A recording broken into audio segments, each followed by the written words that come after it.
있으셨습니까? 들려오는 소식이 우울하고 참 확진자는 더 늘어가고 마음이 좀 불편하시죠? 우리에게는 육체적인 기쁨이 있습니다. 또는 정신적인 기쁨도 있고요. 또는 영적인 기쁨이 있습니다. 육체적인 기쁨은 이렇습니다. 건강한 사람이 잘 웃습니다. 그렇죠? 왜? 건강하니까. 그런데 조금만 움직여도 아픈 사람은 잘 웃을 수가 없습니다. 왜요? 아프니까. 웃고 싶어도 자동적으로 인상이 써지니까 그렇습니다. 정신적인 기쁨은 어떻습니까? 어떤 총각이 드디어 사랑하는 여인과 연애를 시작합니다. 사랑에 빠졌습니다. 기쁠까요? 슬플까요? 온 세상이 자기 세상이 된 것처럼 온 세상이 아름답게 보이고 기쁠 것입니다. 오늘 본문 말씀을 통해서는 우리가 영적인 기쁨에 대해서 이 영적인 기쁨이 어떤 것인지 한번 살펴보기를 소망합니다. 우리가 신앙생활을 하면서도 이 영적인 기쁨을 누려보지 못하는 사람들이 의외로 있습니다. 여러분, 우리는 이 영적인 기쁨을 지금 우리 삶 가운데 누릴 수 있어야 되는 줄로 믿습니다. 제가 이번 주 중에 이 설교 본문을 정하면서 조금의 갈등을 하였습니다. 이 오늘 본문 말씀 3절밖에 안 되는데 이른 양 비유와 거의 동일한 말씀인데 할까 말까, 건너뛸까 말까 하다가 기도하는 중에 그래도 하나님의 마음을 전해야겠다 해서 짧지만 오늘 이 본문 말씀을 함께 나누기를 소망합니다. 여러분, 이 본문 말씀 우리는 잘 알고 있습니다. 바로 앞구절에는 이른 양에 대한 비유의 말씀, 또 지금 오늘 읽은 이른 드라크마에 대한 비유의 말씀, 그 다음에는 이른 아들, 다시 돌아오는 그 되찾은 아들 비유에 대한 말씀입니다. 여러분, 왜 주님께서 이 비유의 말씀을 똑같은 이 비유의 말씀을 같은 주제, 같은 맥락을 가지고 있는 이 주제의 말씀을 왜 연달아서 3번을 말씀하셨을까요? 먼저 이 본문을 더 잘 이해하기 위해서 다시 한번 이 비유의 말씀이 누구를 위한 말씀인지, 누구를 대상으로 두고 한 말씀인지 다시 기억해 볼 필요가 있습니다. 15장 1절에 보면 누구를 위한 말씀입니까? 누가 등장합니까? 모든 세리와 죄인들이 말씀을 들으러 가까이 나왔습니다. 이 세리는 누구입니까? 로마 정부를 위해서 세금을 걷어서 바치는 그런 관리들입니다. 그러나 이들은 유대인입니다. 오히려 정해진 세금보다도 더 많이 걷어서 자기들이 이익을 취하고, 그래서 유대 백성들에게 원성을 듣게 되고 결국은 변절자로, 그래서 죄인 취급당하는 그런 세리들이었습니다. 죄인들은 누굽니까? 물론 살인하고 도둑질하고 거짓말하는 이런 사람들이 죄인이지만 여기서 말하는 죄인들은 상대적인 것입니다. 다시 말해서 바리새인과 서기관들이 보았을 때 율법을 지키지 않네? 저들은 부정하네? 목자라고 죄인, 병자라고 죄인, 피업공인의 죄인, 이들 나름대로 자기들에게 맞지 않으면 다 어떻게 했어요? 죄인 취급을 했다라는 겁니다. 상대적으로 바리새인과 서기관들이 그렇게 주변에 있는 모든 사람들을 자기와 맞지 않으면, 유대에 따르지 않으면 그렇게 죄인 취급했다라는 겁니다. 그리고 또 누가 나옵니까? 바리새인과 서기관들이 등장합니다. 이들을 향한 예수님께서 이 3가지 비유의 말씀을 하고 있는 것입니다.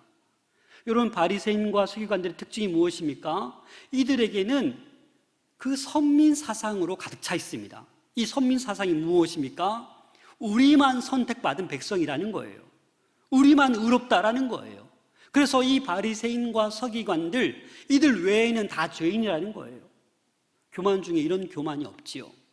그래서 이 무리들, 2가지 무리들, 세리와 죄인들, 또 바리새인과 서기관들을 향해서 지금 주님께서 비유의 말씀을 하고 있는 겁니다.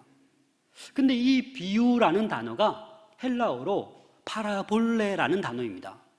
파라라는 단어는 옆에, 볼레는 두다라는 의미예요. 그래서 무슨 말이에요?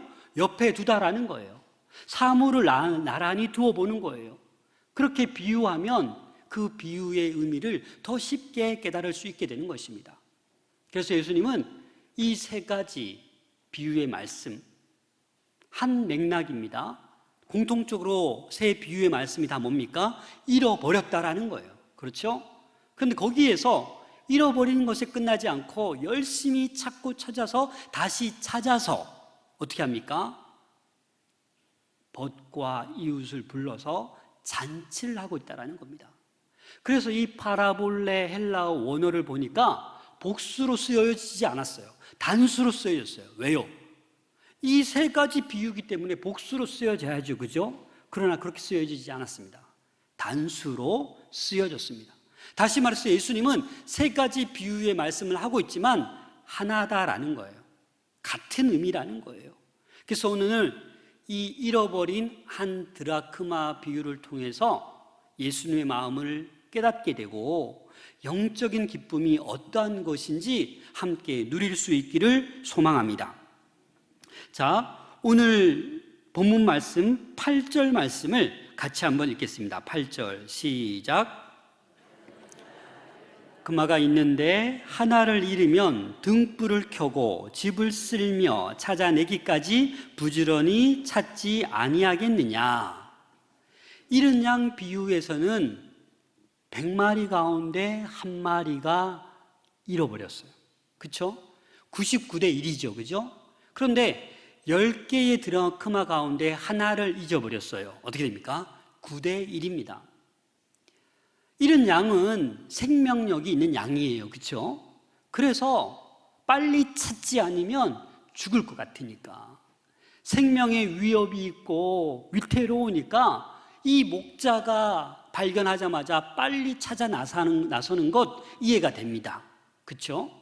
그런데 10개의 드라크마 가운데 하나를 잊어버렸다? 뭐 언젠가 눈에 띄겠지, 발에 밟히겠지, 이렇게 생각할 수도 있습니다. 하지만 그렇지 않다라는 거예요. 이 여인에게 있어서 이 한 드라크마는 너무나도 소중하기 때문에 지금 어떻게 해요? 쓸고 등불을 켜고 열심히 찾아내기까지 찾고 있다라는 겁니다. 여러분, 한번 곰곰이 생각해 보세요. 이 여인이 왜 이렇게 빨리 찾고 있을까요? 그냥 10개의 드라크마 가운데 하나를 잊어버렸으니까 한 드라크마 채워놓으면 되지 않겠습니까? 그렇죠? 그런데 왜 예수님께서 이 비유의 말씀을 하면서 이 한 여인이 왜 이렇게 열심히 찾고 있느냐? 이 드라크마는 일반적인 드라크마가 아니기 때문입니다. 다른 어떠한 그냥 한 드라크마로 대체할 수 있는 그런 화폐가 아니다라는 거예요. 이 드라크마는 그 헬라의 화폐 단위 은전입니다. 남성 한 사람이 하루 일해서 벌을 수 있는 그런 품삯에 해당됩니다. 1세기 로마 시대의 한 데나리온과 거의 유사한 가치의 값을 우리 이 한 드라크마라고 합니다. 예를 들어서 제가 정확히 모르겠지만 보통 하루 열심히 일하면 얼마 받습니까? 시간당 이제 뭐 내년부터 9천 얼마잖아요? 그러면 하루 일당 예를 들어서 최소 10만 원이라고 쳐요. 10만 원이 없어져서 지금 이 여인이 열심히 지금 찾고 있는 것입니까? 아마 그럴 수도 있죠. 그러나 이 본문에 나오는 이 한 여인, 드라크마를 찾는 이 여인은 그 당시 이런 풍습이 있어요. 결혼할 때 남편이 신부에게 결혼 증표, 사랑의 증표로 이 10드라크마로 이루어진 하나의 세트로 이루어진 이 장신구를 선물로 준다라고 합니다. 그래서 어떤 여인은 이 선물을, 장신구를 머리에 이렇게 쓰고 그냥 잘 때도 같이 가지고 뭐 이렇게 자기도 한다고 합니다. 그런데 이 사랑의 증표, 이 드라크마를 잊어버린 거예요. 근데 그 당시에는 남성 위주잖아요. 그죠? 남성 우월주의잖아요. 그래서 이 남편이 보았을 때, 당신 한 드라크마 어디 있어? 왜 하나가 비어? 무례하고 불결하네? 당신 짐 싸서 나가. 이렇게 해도 무방한 그런 사회였어요. 아내를 그냥 이 한 드라크마 없어졌다고 쫓아낼 수도 있는 그런 상황이었다라는 겁니다. 그래서 그냥 대충 한 은전 드라크마 가지고 와서 그것을 끼워 넣을 수 있는 그러한 것이 아니다라는 겁니다. 그래서 이 여인은 어떻게 해요? 부지런히 열심히 찾는 거예요. 그런데 여러분, 한번 여러분들이 이 여인이 되어 보세요. 불평하면서 짜증내면서 찾았겠습니까? 그 당시 집은 우리처럼 아파트, 주택, 이런 주택이 아니에요. 장판이 다 맨들맨들 깔려 있는 게 아니라 회색 흙집으로 되어 있어요. 바닥도 흙을 깔고 짚을 덮어서 조금만 움직여도 먼지가 나요. 창문도 거의 없어요.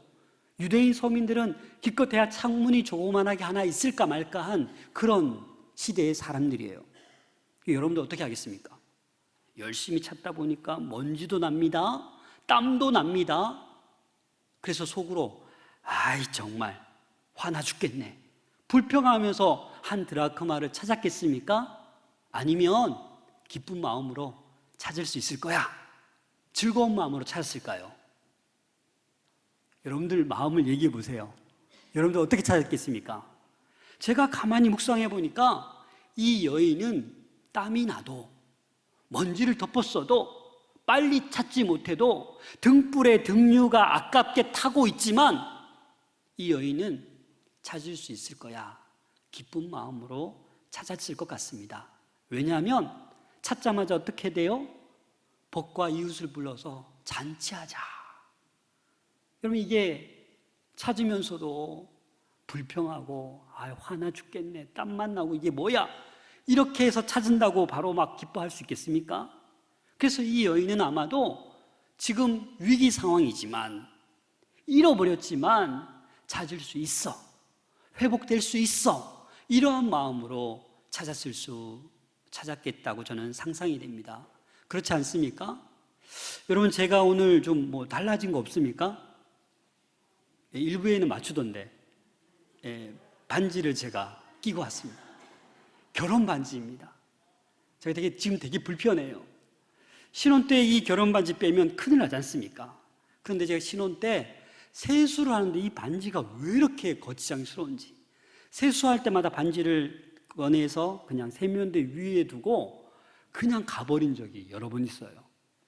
집에서 그랬으면 다행이지 교회에서 또 처가에 가서 이렇게 반지를 두고 몇 번 왔더니 저희 집사람이 놀란 거예요. 우리 신랑 이거 반드시 잊어버릴 거다. 그래서 그때부터 그냥 잊어버릴 거 두고 다니라고 해서 제가 거의 반지를 안 차다가 오늘 이 말씀 예를 들려고 반지를 차고 왔습니다. 이 반지를 제가 잊어버렸다? 그러면 몰래 금은방 가서 금 한 돈 막 이렇게 반지 만들어 달라고 하면 되는 겁니까? 아니에요. 이 결혼 반지는 의미가 있는 거예요. 그냥 서약하고 결혼하고 나름대로 의미가 있는 그런 반지잖아요. 이 여인에게도 마찬가지입니다. 그래서 그 잃어버린 한 드라크마를 찾으려고 지금 최선을 다하고 있는 것입니다.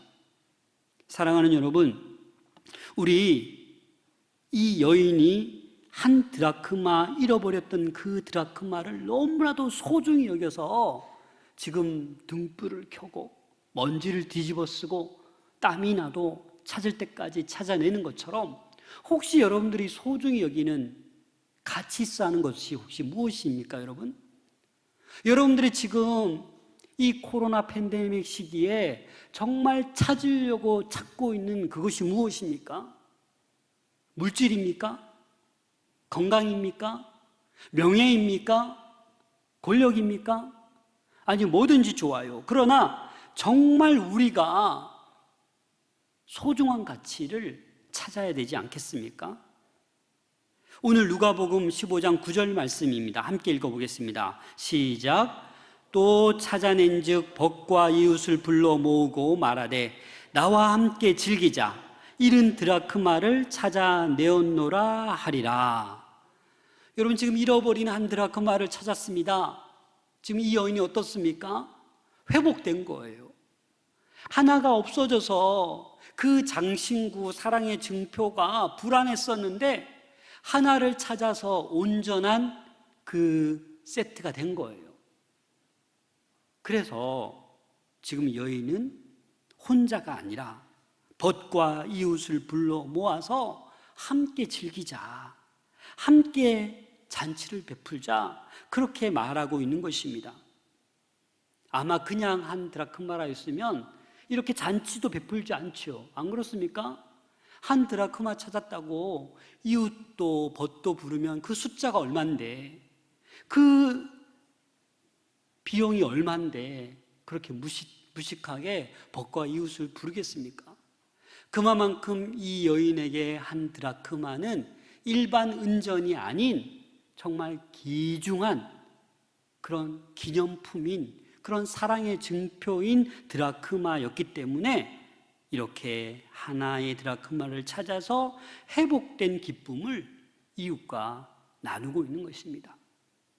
사랑하는 여러분, 우리 공동체는 날마다 회복되어 함께 기쁨을 나누는 그런 마산 동부교회가 되어야 되는 줄로 믿습니다. 교회에 올 때마다 새로운 기쁨을 누리셔야만 합니다. 뻔한데 내가 우리 교회 오래 다녀봐서 알아. 변함이 없을 거야. 뻔해. 절대 변할 수 없어. 이런 마음을 가지고 계십니까? 우리가 이 한 여인처럼 잃어버린 드라크마를 간절히 찾아서 온전하게 회복시키려는 그 마음이 우리 모두에게 있다라면 우리 마산 동부교회는 가장 아름다운 교회, 건강한 교회, 올 때마다 기쁨으로 충만한 모든 성도들이 그 기쁨을 나누는 그런 교회가 될 줄로 믿습니다. 누가복음 5장 31절부터 32절 말씀입니다. 같이 읽겠습니다. 시작. 건강한 자에게는 자라게야 쓸데 있나니 내가 의인을 부르러 온 것이 아니요 죄인을 불러 회개시키러 왔노라. 아멘. 여러분, 예수님이 온 것이 뭐예요? 죄인을 불러 회개시키려고 오셨다라는 겁니다. 우리의 관심은 이웃에게 관심이 없을 수도 있어요. 그렇죠? 그러나 우리 주님은 그 관심이 99%, 아니 99.999% 누구에게 관심이 있었어요? 죄인들, 길 잃어버린 자들, 낙심한 자들, 아픈 사람들, 사단의 그런 결박에 묶여있는 자들, 그런 자들에게 우리 주님은 관심이 있으셨다라는 거예요. 소외되고 버림받은 그들에게 우리 주님은 관심이 있으셨다라는 거예요. 그래도 저와 여러분들도 이 잃은 드라크마를 찾는 여인의 마음이 되려면 그 잃어버린 영혼에 대한 관심이 있어야 된다라는 겁니다. 우리 주변에 겉보기에는 잘 나가고 건강한 것 같지만 그 속은 죄악으로 가득 차고 기쁨이라고는 전혀 없고 그 헤매이는 영혼들이 얼마나 많습니까? 그 영혼에게 우리는 찾아가야 되는 줄로 믿습니다. 그러나 우리는 연약한 인간이기에 공동체 안에서도 가만히 보면 친한 사람들하고만 어울리려는 경향이 있습니다. 그래서 친하고 잘 지내는 그런 사람들과 몰려다니는 것을 자랑으로 생각할 수도 있습니다. 좋아하는 사람들끼리만 뭉치려고 하는 그 마음은 누구에게나 있습니다. 목사인 저에게도 있습니다. 솔직히 저는 만나면 참 좋은 그룹이 있어요. 또 보고 싶고 만나면 같이 도전이 되고 이렇게 또 좋은 목회를 하는구나, 또 이렇게 하는구나, 격려가 되고 힘이 되는 그런 모임이 있어요. 또 어떤 모임에 가면 가기 싫어요. 자기 자랑만 하고 다 뻥치는 것 같고 정치적인 얘기만 하고 별로 그런 모임 가고 싶지 않아요. 여러분 어떻습니까? 우리는 사실 인간적으로 내가 그냥 친한 그룹, 끼리끼리 좋아하는 그룹, 그 그룹만 그냥 공동체 내에서도 같이 그렇게 편안하게 살고 싶은 마음이 있습니다. 하지만 그런 모임은 하나님이 기뻐하지 않습니다. 예전에 제가 청년 사역할 때 어떤 리더가 저에게 찾아와서 이런 말을 합니다. 목사님, 우리 조에, 울이라고 했었는데 새가족 좀 보내주지 마세요.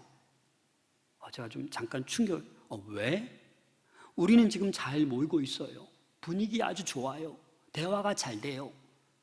새가족 한 명 이상한 사람 오니까 이 분위기가 흐트러져요. 힘들어요. 보내주지 마세요. 청년들 뿐입니까? 구역장 하면서도 우리 구역 돌보기도 힘든데 새가족 그만 보내주세요. 거부. 이러한 분들이 있을 수 있어요.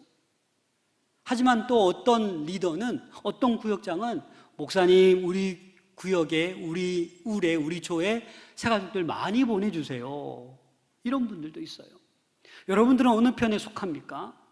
그냥 지금 있는 그대로 내가 지금 친한 사람들끼리 여전히 이렇게 기뻐하고 즐거워하고 이런 신앙생활을 계속 유지해 가기만을 원하십니까?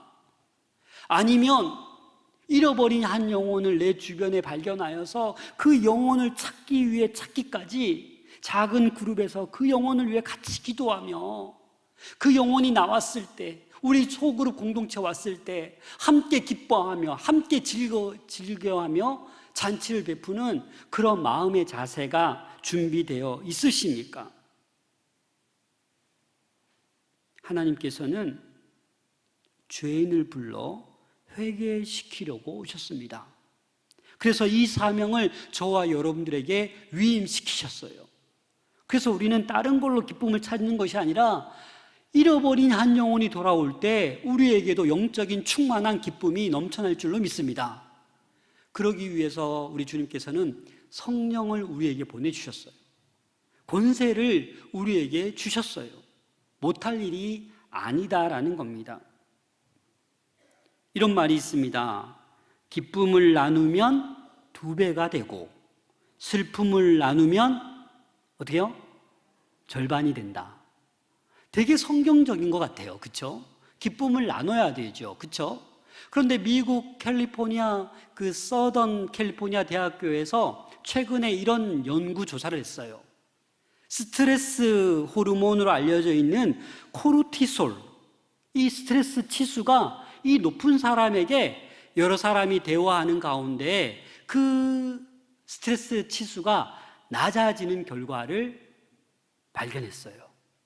그래서 뭐예요? 혼자 이 스트레스 받으면 점점 높아지는데 함께 얘기하고 그 스트레스를 나누고 이 코르티솔을 수치를 낮출 수 있다라는 그 결과가 나왔다라는 거예요. 여러분, 옆에 있는 성도들 때문에 더 힘드십니까? 스트레스가 점점 높아집니까? 그 주변에 그 성도를 이른 양으로 보십시오. 이른 드라크마로 보십시오.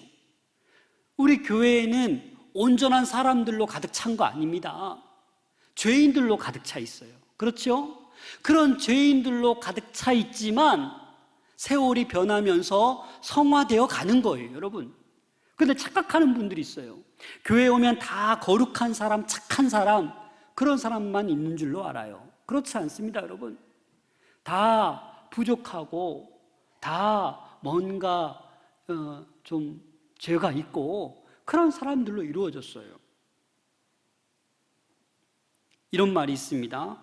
기쁨을 나누면 질투가 되고 슬픔을 나누면 약점이 된다. 여러분 좀 동의가 되지 않습니까? 지금 우리가 생활을 하고 살아가는 이 세대가 지금 이렇게 변했다고요. 신앙생활하는 우리 관계 속에서도 기쁨을 나누면 배가 되는 게 아니라 겉으로는 웃지만 속으로는 질투가 나는 거예요. 슬픔을 나누면 같이 눈물 흘려줘야 되는데 너 잘됐다, 너 그거 약점이다, 꼬투리 잡아서 다른 데 막 소문내고 이런 공동체가 어찌 건강한 공동체라고 말할 수 있겠습니까? 여러분, 누가복음 15장 10절입니다. 함께 읽겠습니다. 시작. 내가 너희에게 이르노니 이와 같이 죄인 한 사람이 회개하면 하나님의 사자들 앞에 기쁨이 되느니라. 아멘. 한 사람이 회개하면 하나님의 사자들 앞에, 다시 말해서 이 말은 하나님의 천사들에게, 다시 말해서 그 하늘나라 전체의 대상이 어떻게 한다라는 거예요? 기뻐한다라는 거예요, 여러분.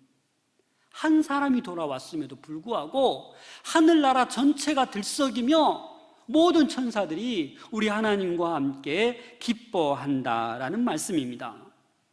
그런데 바리새인과 서기관들은 어떻습니까? 그 세리와 죄인들을 조롱하고 비난하고 그렇게 본 거예요. 그래서 예수님의 행동을 이해하지 못한 거예요. 그냥 자기만 구원받으면 되는 그 선민 사상에 사로잡혀 있는 그 바리새인과 서기관들. 여러분들은 어떻습니까? 신앙생활하면서도 교회에 이렇게 주변에 둘러보고 내가 있는 공동체에서 이 집사님은 딱 내 스타일이야. 오케이, 같이 친하게 지내자. 이 집사님 뭐 완전 내 스타일 아니네? 멀리 해야 돼. 가까이 가면 안 돼. 혹시 이런 경험 없으십니까? 가려서 사귀지 않습니까? 내가 좋아하는 스타일임에도 불구하고 내가 싫어하는 스타일과 같이 가는 거 봤어요. 그러면 둘 다 혐오합니다. 이게 바로 영적인 교만이고 이기주의입니다. 요즘 어린아이들 가만히 보세요. 유치원생들, 초등학교 저학년들 혼자 자라고 사랑만 받아서 다른 친구하고 나랑만 친해야 되는데 다른 친구하고 같이 가면 뭐라 합니까? 불러다가 너 왜 쟤랑 친해? 나랑만 친해야지. 너 쟤랑 같이 놀면 나 너랑 안 놀아. 아주 당연하게 이렇게 말하는 모습 저는 보았습니다. 여러분들 손주들 그런 거 하면 잘 보세요. 신앙생활도 마찬가지예요. 어느 때까지 우리가 바리새인과 서기관처럼 살아가야겠습니까? 나랑 내 스타일이라고, 나랑 친하다고, 나랑 뭔가 통한다고, 나랑 수준이 비슷하다고 그런 사람들만 같이 편하다고 몰려다니겠습니까? 우리 주님은 죄인을 사랑하셨어요. 저와 여러분들도 죄인이었어요. 그래서 죄 많은 나를 사랑하시듯 다른 죄인도 우리 하나님은 사랑하십니다. 그 사람들을 우리가 미워할 자격이 없어요.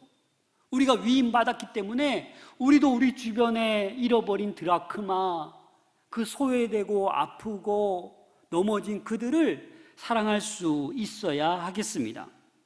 교회는 죄인들을 위한 공동체입니다. 점점 온전해지고 점점 예수님 닮아가고 함께 기뻐하고 함께 나갈 때 그러한 온전한 공동체로 회복되는 것입니다. 나만 잘하고 나만 말씀대로 살고 나만 즐겁게 생활하는 것, 그 공동체의 온전함을 이룰 수 없다라는 것입니다. 오늘날 우리 교회가 정말 죄인을 영접하고 있습니까? 아니면 이 죄인들을 몰아내고 있는 교회로 변모해 가고 있지는 않습니까? 사랑하는 여러분, 이 여인의 모습을 보면서, 이 드라크마를 간절히 찾는 여인의 모습을 보면서 우리도 이 여인을 본받아야 합니다. 가장 우선적인 사역, 잃어버린 것을 찾아야 됩니다. 여러분 주변에 눈을 들어보세요. 가까운 친구, 직장 동료, 부모님, 자녀, 잃어버린 영혼들이 없으십니까? 있다라는 거예요. 그들을 찾기 위해 등불을 켜고 먼지가 나고 땀이 날지라도 거기에 열심을 다해야 되는 거예요. 그래야만 영적인 큰 기쁨을 함께 나눌 수 있는 것입니다. 영적인 큰 기쁨을 나누길 원한다면 한 영혼을 품을 수 있기를 부탁드립니다. 세상의 기쁨과 다릅니다, 여러분. 내가 승진하고, 내가 합격하고, 내가 로또에 당첨되고, 올림픽이 곧 시작되는데 금메달 따고, 이런 기쁨도 기쁨이지만 이 영적인 기쁨은 그런 기쁨과 비교도 안 됩니다.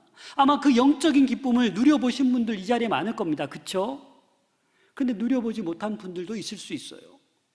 여러분, 이 영적인 기쁨은 희생해도 수고해도 괜찮습니다. 마냥 즐거운 거예요. 마냥 기쁜 거예요. 물질적인 것을 뛰어넘습니다. 아까워하지 않습니다. 이 영적인 기쁨을 우리 모두가 누릴 수 있기를 소망합니다. 그러기 위해서는 여러분, 119 기쁨 나눔 주일이 선포되었습니다. 한 영혼을 주 품에, 그냥 구호로 외치는 것이 아니라 여러분 한 분 한 분이 적어내시면 좋겠습니다. 전도 대상자 카드 만들었습니다. 기도하는 마음으로 거기에 한자 한 명을 적으세요. 누구든지 좋습니다. 2명 적어도 되고요. 그래서 저는 우리 마산 동무교회 모든 권속들이 다 한 명을 적었으면 좋겠습니다. 그래서 제가 아직 발표하지 않겠습니다. 그 적은 데이터가 저에게 다 들어오거든요. 그래서 아직 발표할 때가 아닌 것 같아요. 저는 속으로 지금 기도하고 있습니다. 아, 우리 마산 동무교회 정도 되면 하나님 이 정도는 품겠지요? 혼자만 생각하고 있습니다. 제가 실망하지 않도록 여러분들 주변을 살펴보면서 잃은 영혼 한 사람, 잃은 드라크마가 없는지 간절히 찾을 수 있기를 소망합니다. 우리 10절 말씀 다시 한번 읽겠습니다. 누가복음 15장 10절입니다. 시작. 내가 너희에게 이르노니 이와 같이 죄인 한 사람이 회개하면 하나님의 사자들 앞에 기쁨이 되느니라. 여기 회개라는 단어 주목하십시오.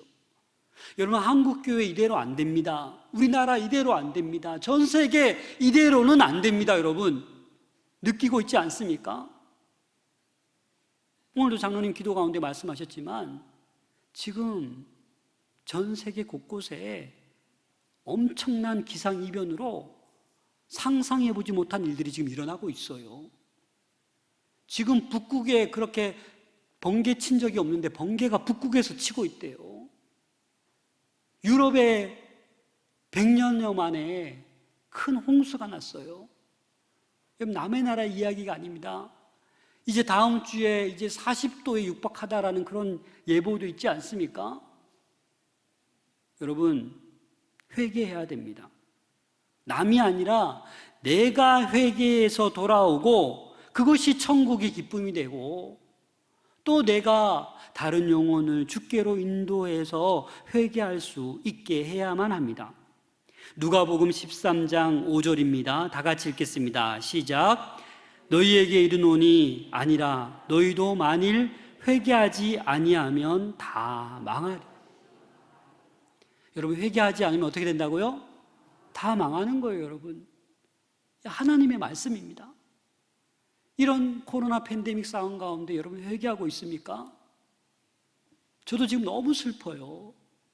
지금 마음껏 성경학교 하고 마음껏 수련을 해야 되는데 또 이 확진자가 기하급수적으로 늘고 있어서 지금 수도권에는 아예 여러분 이 자리에 앉아서 예배도 못 드리고 있어요. 저는 오늘 예배 드리면서 여러분 얼굴 유심히 다시 한번 자세히 보고 있습니다. 왜요? 다음 주에 못 볼까 봐. 또 봤으면 좋겠는데 벌써 이렇게 코로나가 위협이 오니까 오늘 좀 덜 참석하신 것 같아요. 물론 일부에 저 많이 오셨지만. 사랑하는 여러분, 우리에게 영적인 기쁨이 충만하기를 소망합니다. 그래서 아름다운 이 마산 동부교회를 함께 즐거워하며 함께 세워갈 수 있기를 소망합니다. 하나님 뜻에 순종하면 가능합니다. 내 뜻대로 하니까 안 되는 거예요. 내 마음대로 살니까 안 되는 거예요. 그냥 순종하면, 말씀에 순종해서 자꾸 머리로 계산하지 말고 그냥 말씀대로 순종하면 그 기쁨이 우리 교회 안에 충만하게 될 줄로 믿습니다. 손해를 보고 희생을 하고 내가 십자가를 져도 기쁠 수 있는 거예요. 우리 예수님을 바라보십시오. 예수님이 어떠하셨습니까? 그 십자가 무겁지 않았습니까? 아니요, 엄청 고통스러웠어요. 옷을 다 찢김 받아서 수치심이 극도에 달하였어요. 그런데 예수님은 기쁨을 보았습니다. 히브리서 12장 2절 말씀입니다. 다 같이 읽겠습니다. 시작. 믿음의 주여 또 온전하게 하시는 이인 예수를 바라보자. 그는 그 앞에 있는 기쁨을 위하여 십자가를 참으사 부끄러움을 개의치 아니하시더니 하나님 보좌 우편에 앉으셨느니라. 아멘. 우리 주님도 고통스러웠어요. 십자가가 찢어질 듯 무거웠어요. 아팠어요. 수치심이 그에게 달했어요. 그런데 무엇을 보았다고요? 그 앞에 있는 기쁨을 보셨다라는 거예요. 천국의 그 하나님 보좌 우편에 앉는 그 기쁨을 보았다라는 거예요. 지금 우리가 힘든 상황 가운데 있습니다. 하지만 더 희생합시다. 더 손해봅시다. 더 한 영혼을 품읍시다. 그럴 때, 말씀대로 살아갈 때 여러분들이 느끼지 못하는 하나님의 그 놀라운 큰 기쁨을 우리 함께 누리게 될 줄로 믿습니다. 한 영혼 품었다고 10월 31일까지 119 기쁨 나눈 주일에 초대 안 되어도 괜찮아요, 여러분. 하지만 여러분들이 한 영혼을 품고 기도하는 그 순간 하나님은 일하기 시작하십니다. 생명줄 던져 그 생명을 품고 한 영혼을 품고 기도할 때 이제 기쁨이 시작된 줄로 믿습니다. 함께 이 큰 기쁨을 함께 나누는 우리 마산 동부교회 모든 권속들 될 수 있기를